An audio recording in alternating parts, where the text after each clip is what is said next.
Yang pertama ada Faisal Nurwinda, kemudian yang kedua Maaf, ada... suaranya kurang keras ya, Raffi Maulana. Oh iya Pak, cek. Saya Raffi Maulana, mewakili dari kelompok 1 yang beranggotakan Faisal Nurwinda, Muhammad Aulia Rahman, Ajeng Safa Kamila, Putri Marsha Sabrina, Syifa Ramadhani, Ivan Inzaghi, dan Widya Paramitasari. Izin untuk memaparkan materi terkait dengan penelitian pendidikan fisika.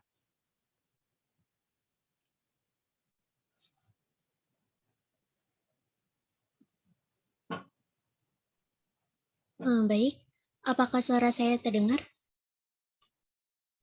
Terdengar, Wid. Baik,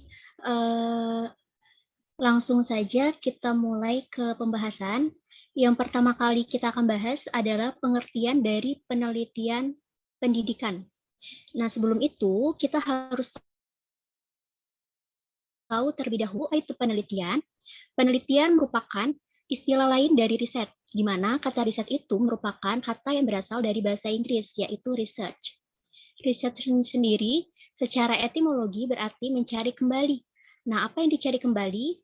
Maksudnya adalah mencari fakta-fakta baru yang kemudian dapat dikembangkan menjadi sebuah teori untuk memperdalam atau memperluas ilmu tertentu. Next. Lalu terdapat juga definisi dari penelitian menurut para ahli. Menurut Hillway, diungkapkan dalam bukunya yang berjudul Introduction to Research, mendefinisikan bahwa penelitian merupakan metode studi yang sifatnya mendalam dan penuh kehati-hatian dari segala bentuk fakta yang bisa dipercaya atas suatu masalah untuk membuat pemecahan masalah tersebut. Next.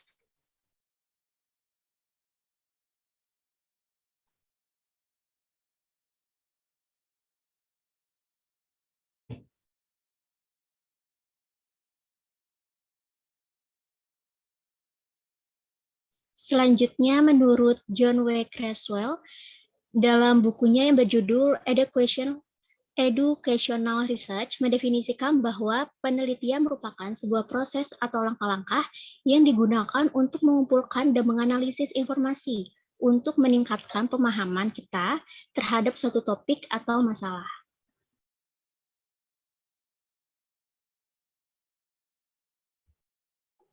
Baik, tadi itu adalah pengertian dari penelitian. Nah, bagaimana dengan pengertian penelitian pendidikan itu sendiri?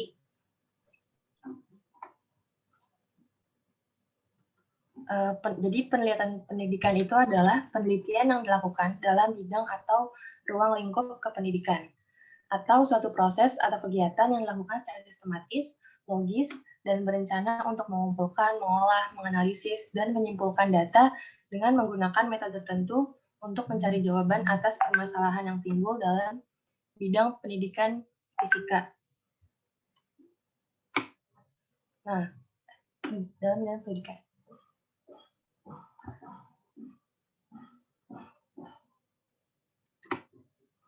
Tes, ya.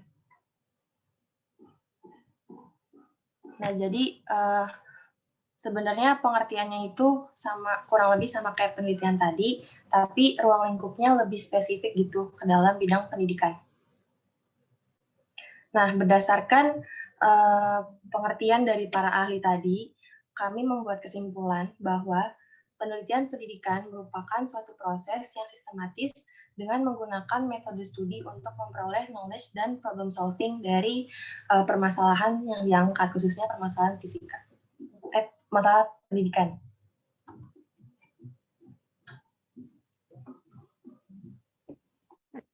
Oke. Selanjutnya yaitu makna melakukan penelitian. Next.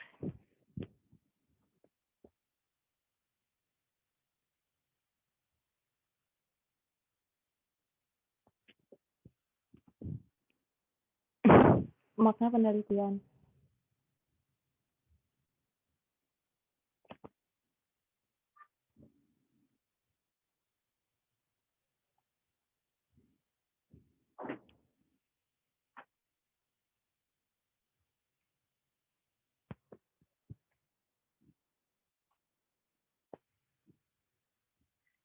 Yang pertama, penelitian merupakan cara untuk mengetahui dan mendapatkan sesuatu atas pertanyaan atau masalah yang dihadapi secara sistematik dengan menggunakan metode-metode ilmiah.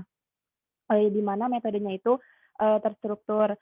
Nah, lalu manusia di dalam kehidupannya selalu dihadapi dengan tantangan, ancaman, dihadapkan masalah, tantangan, ancaman, kesulitan, baik di dalam dirinya, keluarganya, masyarakat sekitar, serta di lingkungan kerjanya. Lalu manusia memiliki rasa ingin tahu dan dorongan untuk selalu bertanya. Next. Lalu manusia tidak selalu merasa puas atas apa yang sudah didapatkan sehingga butuh untuk memperoleh sesuatu, yaitu salah satunya dengan penelitian. Jadi di sini untuk beberapa orang yang memang senang mencari ilmu, jadi terkadang tuh ada suatu masalah yang mereka tuh butuh jawabannya gitu seperti yang disebutkan sebelumnya. Nah, jadi mereka tuh tergerak untuk melakukan penelitian atau mereka tuh ngerasa kayak belum puas akan atas yang didapati. Jadi tuh mereka terus melakukan penelitian. Untuk beberapa orang mereka sangat perlu dan sangat ingin melakukan penelitian karena mereka yang mendapatkan jawaban atas pertanyaan yang timbul dari diri mereka sendiri, pertanyaan akan sesuatu atau masalah yang mereka hadapi di lingkungan sekitar atau di kehidupan sehari-hari. Lalu pengetahuan, pemahaman, dan kemampuan manusia itu sangat terbatas, sama kayak di atas, dibandingkan dengan lingkungan yang begitu luas sehingga perlu melakukan penelitian. Nah, lagi-lagi di beberapa orang ini penelitian itu menurut mereka tuh kayak suatu media untuk mereka tuh mengupgrade diri mereka, mengupgrade pengetahuan mereka gitu, agar ya udah karena lingkungannya memang luas dan mereka sadar bahwa saya cuma segini-segini aja ya pengetahuannya, saya ngadain penelitian deh gitu misalnya. Yang tentunya penelitian itu dilakukan dengan metode-metode atau memang langkah-langkah yang terstruktur.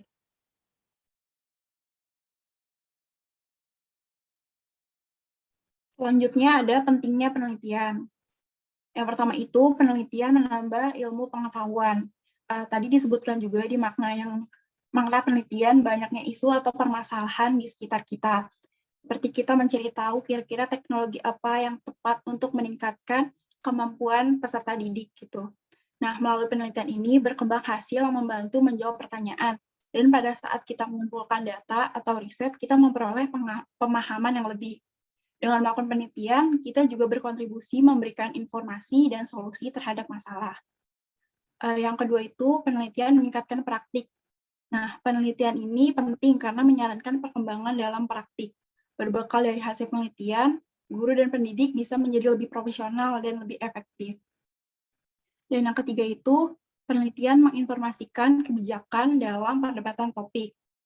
Penelitian ini memberikan informasi kepada pembuat kebijakan ketika mereka meneliti dan memperdebatkan topik pendidikan. Bagi setiap individu, penelitian juga menawarkan hasil yang bisa membantu mereka menimbang berbagai perspektif berbasiskan data.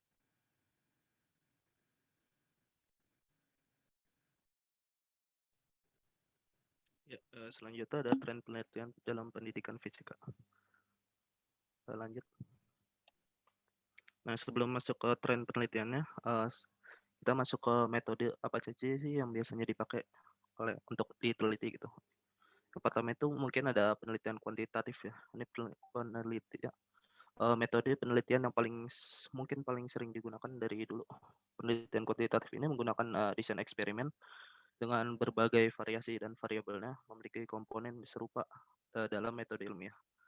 Biasanya tuh komponen-komponennya terdiri dari rumusan masalah, variabel peneliti, hipotesis, pemilihan sampel dari populasi yang terdistribusi, sajian data berupa tabel, grafik, diagram, dan juga diskusi atau pembahasan berdasarkan landasan teori yang dipilih. Bisa next. Ya. Selain itu juga ada yang namanya itu penelitian naturalistik. Nah, dalam penelitian naturalistik ini tidak adanya perlakuan khusus pada hal yang diobservasi nih. Jadi hal yang ingin diobservasi itu apa adanya aja, nggak diberitahu apa-apa, seperti meneliti secara diam-diam gitu. Terus hasilnya itu berdasarkan sudut pandang dari peneliti sehingga hasil penelitian itu bersifat emik. Nah, terus data sesungguhnya itu nanti berupa hasil dari triangulasi fakta atau informasi dari berbagai sumber yang dicari juga setelah data itu mencapai sebuah kejenuhan atau saturated. Next. Nah, selanjutnya itu ada tren penelitiannya nih. Tren penelitiannya yang belum lama-lama ini juga kita sudah kenal juga. Itu ada augmented reality, ada virtual reality. Itu mungkin yang sedang boomingnya, mungkin sih, tapi nggak tahu juga. Jadi di augmented reality ini keunggulannya itu dia banyak juga yang merupakan base aplikasi tidak berbayar. Jadi mahasiswa ataupun para peneliti tidak perlu mengeluarkan uang lebih untuk membuat suatu aplikasi ini. Hanya perlu mempelajari bagaimana cara membuat, mulai dari tracker, codingan, aplikasi, dan sebagainya. Augmented reality ini juga bisa jadi penunjang untuk pendidikan juga ya. Soalnya anak-anak bisa lebih berimajinasi dengan melihat gambar-gambar yang 3D daripada hanya sekedar 2D di dalam textbook atau buku. Next.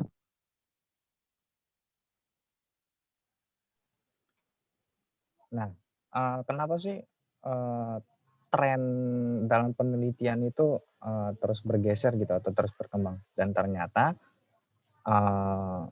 menurut apa yang kami pelajari itu bahwa tren pembelajaran pendidikan, pembelajaran abad 20 dengan tren pembelajaran abad 21 itu tujuannya sudah mengalami transisi. Nah, transisinya itu seperti apa?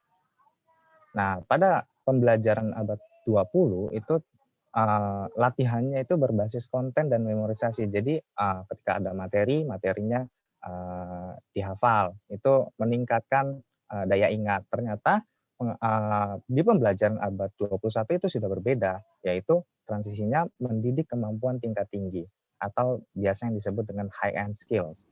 Nah, high end skills-nya itu mencakup apa aja sih? Ternyata high end skills itu kemampuan yang difokuskan itu ada 3. Yang pertama itu dari sisi kognitifnya, bagaimana pembelajaran abad 21 itu membangun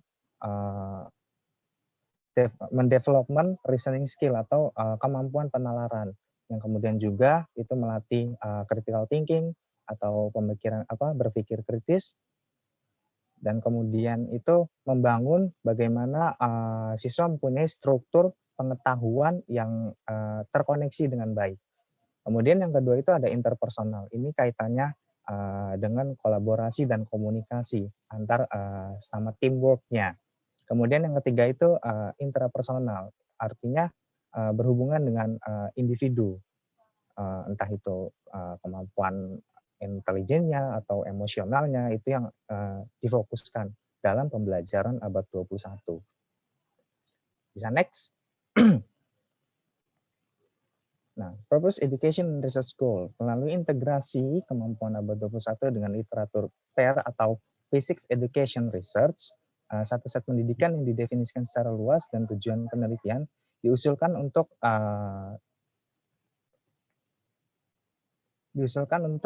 pekerjaan Physics Education Research di masa depan. Yang pertama itu pembelajaran mendalam tentang disiplin spesifik. Contohnya kayak kita di bidang fisika, ya berarti kita penelitiannya tentang pembelajaran mendalam mengenai topik-topik fisika gitu. Yang kedua itu mendidik penalaran ilmiah untuk menyeberangi bidang STEM. Yang ketiga itu penelitian, pengembangan, asesmen, dan penanaman pendekatan edukasi yang efektif. Next. Baik, selama beberapa dekade terakhir pun para peneliti di PER udah membuat kemajuan besar ya untuk memahami nih gimana siswa bisa belajar fisika yang secara efektif dan mengembangkan metode pembelajarannya yang menerapkan pemahaman ini tuh untuk mencapai peningkatan belajar siswanya gitu. Next. Nah, Untuk mencapai peningkatan belajar siswanya, kemauan belajar siswanya, ada topik penelitian pendidikan fisika yang dikembangkan itu, yaitu conceptual understanding, pemahaman konseptual, diantaranya yaitu mengidentifikasi kesalahpahaman umum, miskonsepsi secara umum, diidentifikasi, lalu menjelaskan struktur konseptualnya, dan mengembangkan serta mengevaluasi strategi pembelajaran untuk mengatasi miskonsepsi siswa. Lalu ada problem solving. Nah, problem solving ini bisa didapatkan dari research ahli, expert novice ya, research ahli sampai pemula gitu, dari yang kompleks sampai yang sederhana gitu deh. Lalu representasi, ada representasi. Kita mempresentasikan ulang dan problem solving di dalam matematika, di dalam fisika. Bagaimana matematika di fisika itu bisa berbeda dengan matematika di matematika itu sendiri. Lalu mengevaluasi efektivitas strategi instruksionalnya untuk mengajar problem solving tersebut. Lalu yang ketiga ada curriculum and instruction in physics gitu kan. Itu di sini ada beberapa metode ya untuk mencapai hal ini gitu. Ya, salah diantaranya itu ada metode ceramah, metode diskusi, metode laboratorium, lalu perubahan struktural lingkungan kelas. Di sini ada beberapa lingkungan kelas gitu, misalnya fisika inquiry gitu, di mana bisa diskusi dulu gitu kan kelas, lalu ada studio fisika, di mana siswa itu bermain peran gitu. Lalu ada strategi dan materi instruksional umumnya gitu. Lalu assessment, penilaian. Penilaian ini bisa didapatkan dengan pengembangan dan validasi inventaris konsep, itu kayak tadi contohnya augmented reality gitu kan. Lalu kedua, membandingkan skor di berbagai ukuran. Jadi tidak hanya penilaian secara satu sudut pandang doang gitu, cuma tertulis atau gimana. Lalu membandingkan skor di berbagai populasi, baik di budayanya ataupun gendernya gitu. Lalu ada ujian kursus dan tugas-tugas di rumah. Ini sudah biasa dilakukan ya. Lalu terakhir ada rubrik untuk penilaian prosesnya. Next.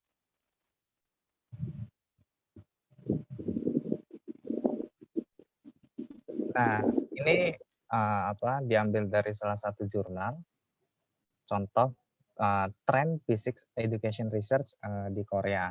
Kita lihat bahwa yang di sana yang sedang ini jurnal melihat perkembangan dari tahun 2000 sampai 2018, perkembangan physics education-nya itu seperti apa. Nah, ini kita bisa lihat bahwa yang dikembangkan, development research-nya itu ada, yang paling banyak adalah pedagogical technique and strategies. Kemudian yang kedua itu ada teaching tools and experiment. Terus materialnya apa sih yang dikembangin? Nah, di sini kita bisa lihat yang paling banyak trennya di sana itu textbook atau buku teksnya. Kemudian apalagi sih yang dikembangin di sana? Nah, ini learner and teacher. Nah, di sini bisa kita lihat yang paling banyak itu adalah social interaction. Nah, ini mungkin berkaitan dengan pembelajaran abad 21 yang dimana kita membutuhkan komunikasi dan kolaborasi. Nah, kedua ini kan sangat erat hubungannya dengan social interaction ya. Kemudian dari materi fisikanya sendiri, di sana itu yang paling banyak untuk dikembangkan itu adalah materi di mekanika. Next. Nah, di sini kita juga bisa lihat subjeknya. Ini yang paling banyak dikembangkan memang di high school ya, atau di sekolah menengah atas. Nah, kita bisa lihat grafiknya bahwa dari tahun ke tahun itu cukup mengalami peningkatan yang signifikan ya. Nah, kita bisa lihat itu grafik yang warna merah itu publikasi penelitian di JKASE atau Journal of Korean Association Science Education. Nah, yang biru putus-putus itu publikasi di NPSM atau Neophysics Semuli. Nah, kemudian kita bisa lihat total itu bahwa dari tahun ke tahun publikasi tentang physics education research di Korea itu mengalami peningkatan yang cukup signifikan. Artinya tren itu juga semakin berkembang di sana. Next. Nah, oke. Di sini ada analisis frekuensi kata kunci yang sering dipakai dalam artikel yang ada di Korea ya. Jadi bisa dilihat kalau untuk kata kunci memahami atau understanding itu ada 27 di 2018 sampai 2012, lalu di tahun 2013 sampai 2017 itu ada 29 kata kunci untuk understanding. Nah, jadi di sini ada 17 kata kunci yang paling sering dipakai di di jurnal atau artikel yang ada di artikel penelitian pendidikan fisika yang ada di Korea gitu. Oke, next. Nah, di sini juga ada koneksi antara kata kunci. Nah, jadi di sini ada sebelumnya saya jelasin dulu apa itu degree centrality. Jadi degree centrality itu adalah seberapa banyak koneksi yang ada, seberapa banyak koneksi antara satu kata kunci dengan kata kunci lainnya. Jadi misalnya di sini ada konsep dia degree centrality itu 0,233. Nah, berarti untuk kata kunci konsep ini dia memiliki 14 koneksi dengan kata kunci lainnya. Nah, di sini bisa dilihat juga di sini untuk diagram jaringan yang ada untuk 61 kata kunci di sini. Nah, jadi kalau bisa dilihat sini diagramnya sangat rumit ya, makanya dibikin penyederhanaan ini. Kayak konsep ada 14 kata kunci, terus kayak memahami atau understanding ada 13 kata kunci dan lainnya. Oke, next.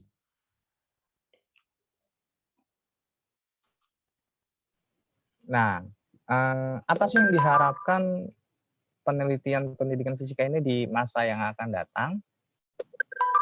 Next.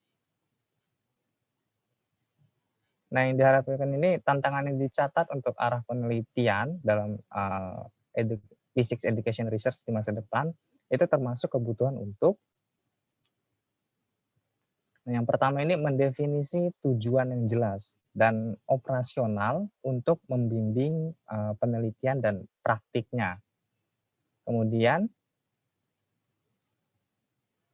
mendefinisi secara konkret dan operasional terkait keterampilan tingkat tinggi atau high-end skills yang diharapkan oleh siswa untuk dikembangkan. Selanjutnya, metode dan instrumen asesmen efektif untuk mengukur keterampilan tingkat tinggi dan komponen pembelajaran abad 21 lainnya. Kemudian pengetahuan dasar tentang kurikulum dan pengajaran dan lingkungan belajar yang efektif untuk mendukung pengembangan kemampuan lanjutan dari siswanya. Kemudian mengintegrasi pengetahuan dan pengembangan keterampilan mengenai pembelajaran dalam bidang atau dalam cakupannya, dan kemudian lintas bidang di dalam STEM. Oke, yang terakhir mungkin menyebarkan cara efektif demi praktik pendidikan yang berhasil. Oke, mungkin sekian presentasi atau pemaparan dari kelompok kami mengenai penelitian pendidikan fisika. Saya ucapkan terima kasih. Jika ada kritik, saran, tanggapan, pertanyaan, silakan diajukan. Baik, terima kasih untuk kelompok 1. Tadi nggak ada moderator ya? Moderatornya 1. Oke, kita beri aplaus dulu untuk kelompok 1 yang telah kerja keras. Saya kasih kalau bintang Gojek itu 4,5 karena ternyata di luar ekspektasi saya. Oh, ternyata udah sejauh ini dia memahami ya. Anda semua, adik-adik semua. Oke, terima kasih, kita beri aplaus untuk kelompok 1. Selanjutnya moderatornya biar dosennya saja. Silakan ada yang ditanyakan dari kelompok 1 atau didiskusikan. Jadi ini forum bebas untuk kita diskusi kaitannya dengan trend riset in physics education. Tadi udah ngambil sampel di pendidikan fisika yang di Korea gitu ya. Oke, silakan. Adik-adik semua ada yang ingin didiskusikan atau pertanyaan? Berarti kalau nggak ada udah jelas semua dong. Karena di sini ada tugas. Izin bertanya, Pak. Oke, silakan Jayanti Eka. Iya, kalau misalkan menggunakan metodologi penelitian itu boleh nggak sih untuk membantah suatu teori yang ada di jurnal sebelumnya dan membuat teori baru? Oh, oke, silakan coba dijawab oleh kelompok 1.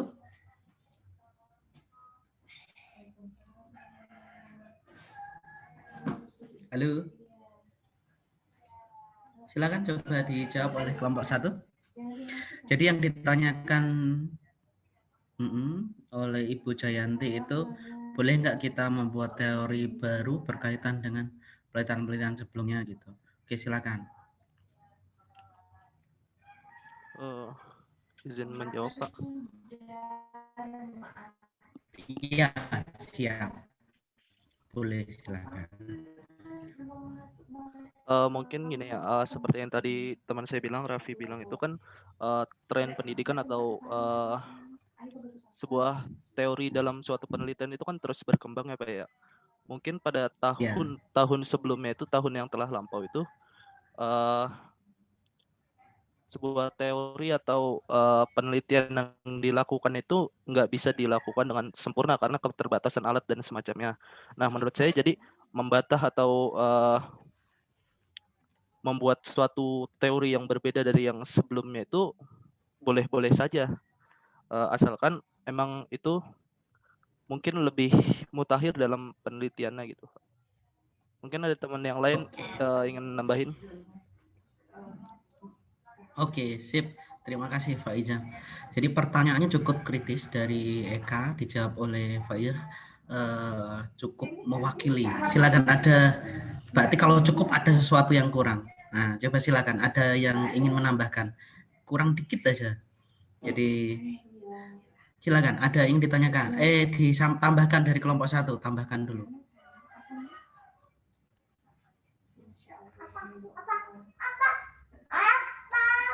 Gimana kelompok 1 yang lain? Pas?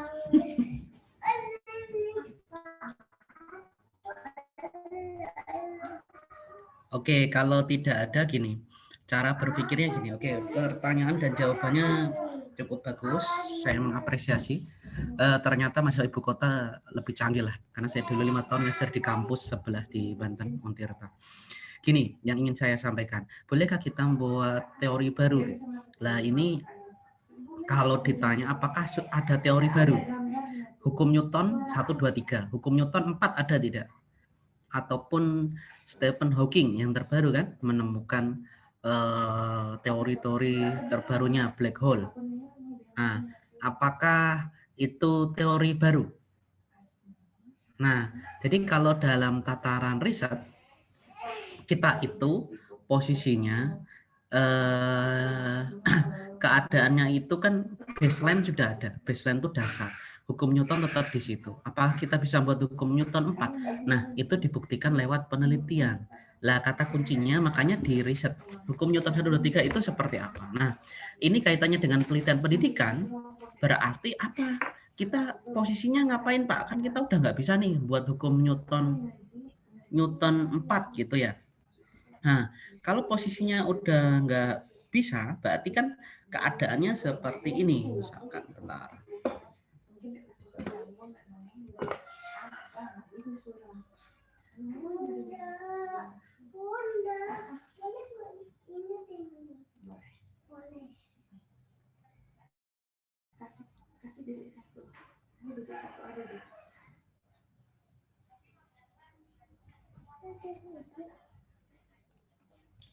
Sebentar, saya buka PPT supaya lebih jelas.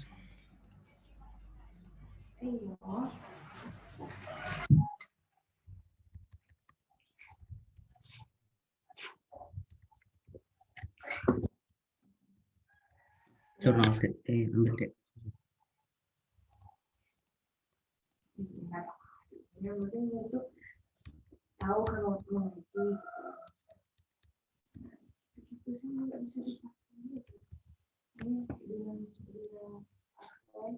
Oke, saya share screen supaya lebih jelas. Nih, keadaannya kayak gini. Adik-adik. Jadi kalau kita ingin meneliti, ini nyambung dengan artikel. Jadi artikel ilmiah atau publikasi. Jadi terobosan.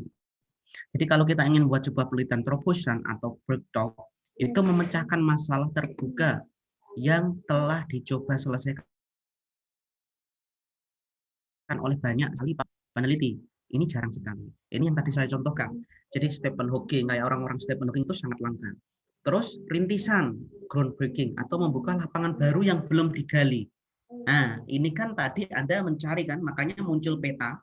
Kalau pertanyaan saya nanti, bagaimana cara membuat garis-garis hubungan antar variabel tren penelitian tadi? Nah, itu ada jawabannya. Jawabannya pakai FOSS viewer. Nah, nanti saya tunjukkan. Jadi nanti di perkumpulan Madlet ini saya ajarin dua software. Pertama, Publish and Vanish and FOSS. Publish and Vanish itu untuk nyari penelitian-penelitian sebelumnya di bidang kita. FOSS itu mengkaitkan antar variabel. Nah, kembali ke pertanyaan Eka, kita harus gimana Pak? Bisa menemukan teori baru nggak? Bisa, asal posisinya seperti ini. Kita penelitian terobosan. Apakah kita masuk penelitian terobosan, rintisan, membuka lapangan baru, atau penemuan, atau inovasi cerdas yang menarik? Nah, ini dijawab. Sekarang kan masih ingat ada 4G, sekarang kan sudah 5G kan? Nah, itu penemuan atau invention atau penemunya namanya inventor. Nah, disitulah muncul kata-kata penemuan atau inovasi cerdas yang menarik. Oke, termasuk mobil listrik itu invention. Nah, terus berikutnya ada namanya kemajuan atau progres. Nah, hijau inilah yang menjadi ladang amalan adik-adik semua. Jadi saya tes skripsinya itu posisinya di mana, Pak? Apakah masuk terobosan, rintisan, penemuan, atau kemajuan? Ataukah tinjauan? Nah, kalau artikel review kan tadi disampaikan oleh kelompok 1, dia baca artikel jurnal di Korea, Trend in Basic Education in Korea. Oh, muncul ini. Nah, itu namanya artikel review atau tinjauan review. Menyatukan pekerjaan-pekerjaan terpisah dalam subjek tertentu, berisi nilai-nilai tambah berupa kerangka dan taksonomi. Jadi nanti kelihatan, oh trennya kayak apa. Nah, jadi kita yang bisa dieksekusi itu penelitian kemajuan. Jadi Eka dan adik-adik semua, yang harus dilakukan itu adalah memecahkan masalah terbuka yang timbul dari pekerjaan atau artikel sebelumnya. Makanya di awal saya menyampaikan, ada riset gap antara teori sama realitas. Secara teori, jurnal-jurnal itu membahas ini. Oh, yang belum itu, saya ini untuk mengukur ini. Nah, gitu. Nah, ini match dengan yang dibutuhkan di lapangan. Oke, sudah menjawab Eka? Atau ada pertanyaan yang lainnya? Sudah, Eka? Sudah. Nah, jadi yang bisa dieksekusi, yang bisa Anda pilih adalah penelitian apa namanya? Kemajuan. Oke, jelas? Oke, silakan. Ada pertanyaan lain? Oh, udah tak terasa udah 1 jam kita ya. Silakan, ada pertanyaan. Bertanya lagi, Pak. Boleh. Kalau misalkan kan kita mau mengobservasi perilaku gitu kan, perilaku dari subjek. Nah, kalau dalam masa pandemik ini kita nelitinya bagaimana ya, Pak? Oke, good. Ini tataran teknis. Berarti artinya Eka udah punya ide skripsi kalau nanya tataran teknis kan? Jadi gini, gimana cara kita melihat perilaku gitu? Nah, di dalam penelitian ada namanya alat ukur atau instrumen. Berarti kan kalau kita ingin melihat bagaimana mentraining anak kecil supaya pup di WC. Nah, itu kan berarti dibuat indikator atau instrumen. Instrumen itu bentuknya bisa kuesioner, bisa tes, bisa wawancara. Nah, itu bentuknya.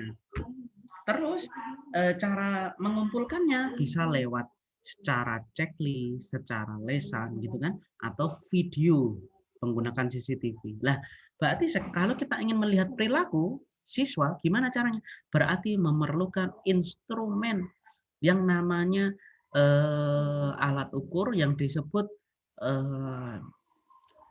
instrumen perilaku atau keterlaksanaan model namanya. Jadi misalkan Anda ingin melihat melihat si siswa, Anda mengajar model tertentu saat PKM atau PPL, nah itu ada checklist.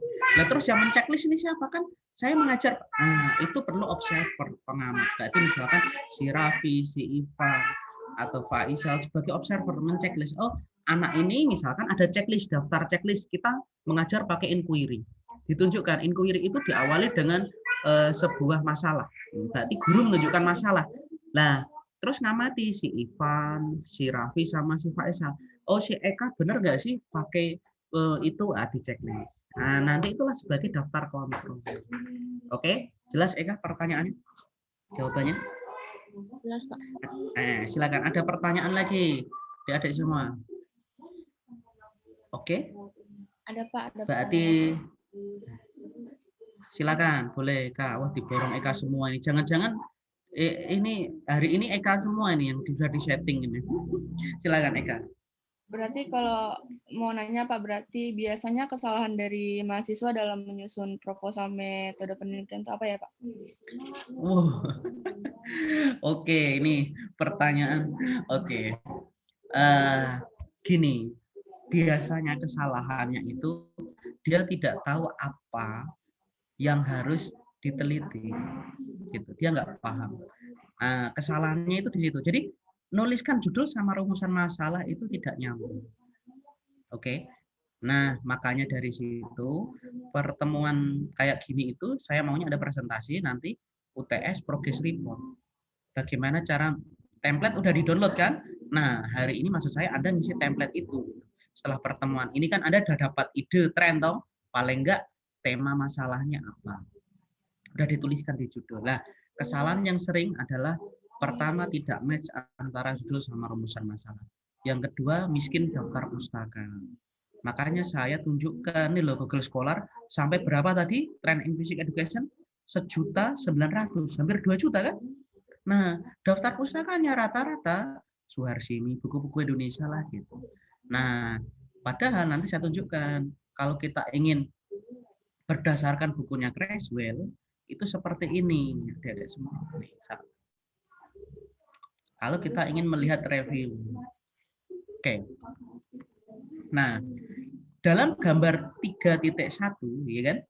Itu a classify source literature review material for summaries to analytic material. Kira-kira Ivan, apa artinya Ivan? Dari header-nya ini judulnya apa, Ivan Inzaghi. Wah, ini babenya dulu suka main bola ini kayaknya. Gimana Ivan? Kira-kira artinya apa? Klasifikasi short apa short?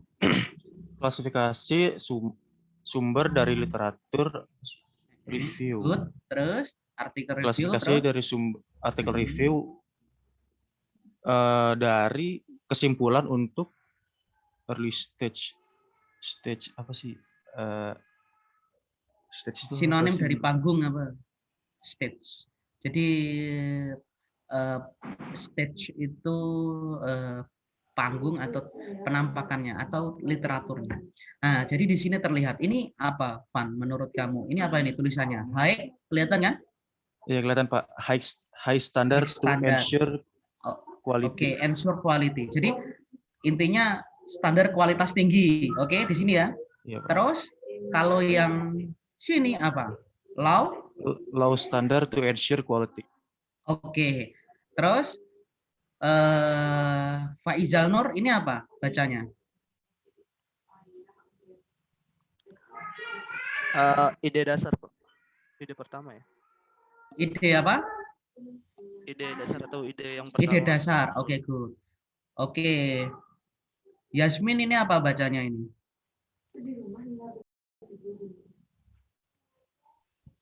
Ide dasar 10 tahun yang mendatang.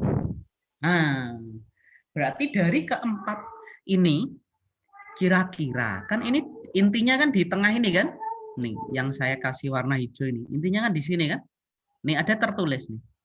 Pertama, early state material, paper, poster, website, professional association, newsletter, draft paper, conference presentation. Berarti paper, poster, website. Jadi Anda kalau nyari ide dari website Google biasa, itu level apa artinya di sini? Level rendah, Pak. Good. Nah, ini cara berpikirnya. Jadi si Creswell ini cerdas menurut saya. Nah, dia kenapa dijadikan rujukan di seluruh dunia karena cerdas ya, menurut saya. Tapi memang cerdas sih dari bukunya. Ini kan buku Creswell saya ambil. Terus kalau kita nyontek dari misalkan koran, nih newsletter ya, itu kategori rendah dan idenya juga apa? Firda, kategori apa? Rendah. Benar nggak?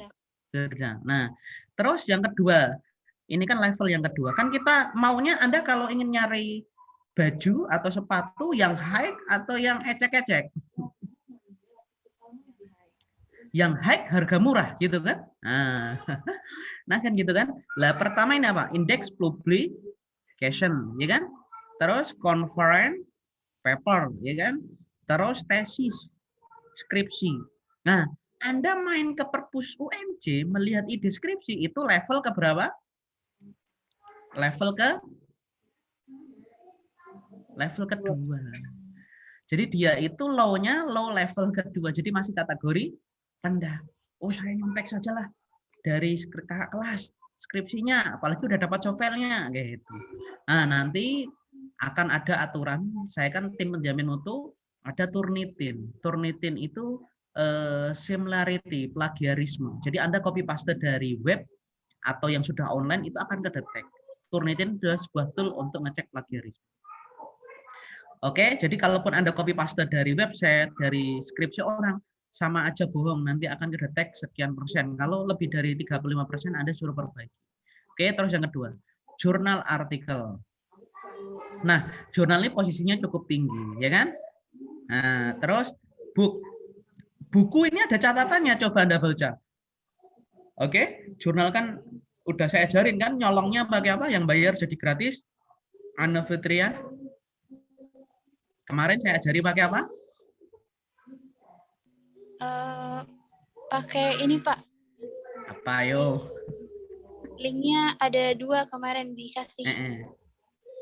Siap. Apa coba? Sebentar, Pak. Saya catat di linknya kemarin ada Lipkin sama iya, Bookfee, Pak. Lipkin Bookfee sama ya. Ah, Lipkin, oh baru Lipkin sama Bookfee. Itu kan ngambil buku ya. Lah buku iya, hasil ngambil riset. jurnal. Kalau ngambil jurnal, nanti saya tunjukkan. Nah ini, terus yang kedua Summaries Encyclopedia Research Review, handbook nih, Research Review. Oke, jadi yang dilakukan kelompok 1 itu dia paling tinggi karena dia membaca dari artikel hasil riset review. Oh, berarti tren-tren saya ngambil dari sana. Iya, karena ini kategori apa di sini?